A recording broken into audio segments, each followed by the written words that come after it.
রাজস্থানি বেসন পেঁয়াজের পরোটা। এখানে নিচে আস্ত ধনে আর হচ্ছে মৌরি, আস্ত মৌরি।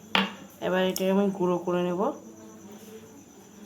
গুঁড়ো বলতে হালকা আস্ত আস্ত থাকবে, একটু গুঁড়ো গুঁড়ো থাকবে।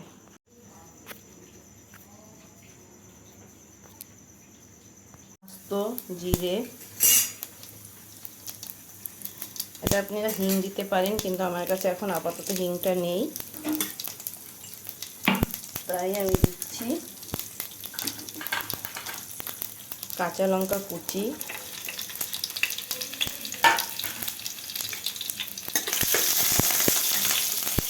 খুব ঝিঙে আগে করবো। আর যে বললাম মৌরি আর সাবুত ধনিয়া, আস্ত ধনিয়া যেটা,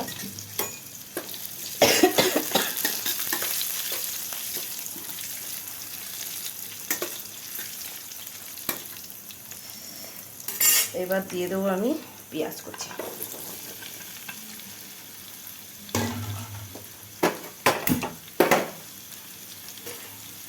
এবার এটাকে ভালো করে নাড়াচাড়া করে এটাকে মিক্স করি। এবার আমি দেব স্বাদ অনুসারে লবণ, যে যতটুকু লবণ খাবেন সেইভাবে লবণ দেবেন। তারপরে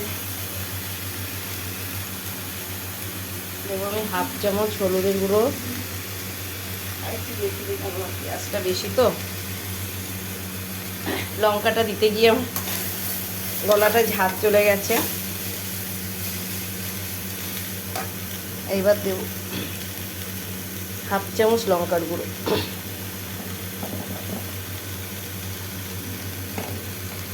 যে আমি বলেছিলাম যে আমি ধনের গুঁড়ো সব জিনিসে খাই, আমি ধনে সাবুত দিয়েছি, অবশ্য আমি একটু ধনের গুঁড়ো দেব। এবার দেবো আমি বেসন, যে কটা পেঁয়াজ নেবেন সেইভাবে সেই কয় চামচ বেসন। আমি বড় সাইজের 5টা পেঁয়াজ নিয়েছি, তাই আমি বড় সাইজের একটু চামচে 5 চামচ বেসন নিয়েছি। এবার এই বেসনটাকে ভালো করে মিশিয়ে দেব। আমি বলেছিলাম না পেঁয়াজ আর বেসনের পরোটা, তাই এটাই রাজস্থানি একটা খাবার। রাজস্থানে গরমে এটা খুব ভালো খায়।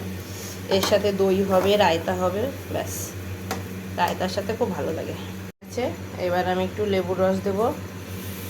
লেবুর রসটা দিলে খুব ভালো টেস্ট আসে। আর তারপরে দেবো একটু কুচানো ধনেপাতা, যে কোনো লেবুর রস।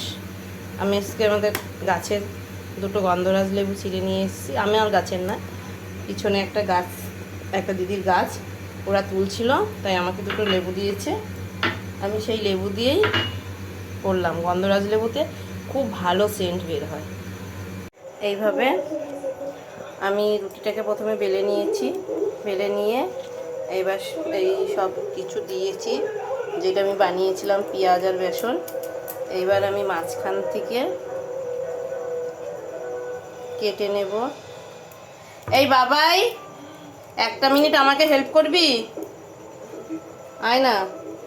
তারপরে এইভাবে ফোল্ড করে নেব।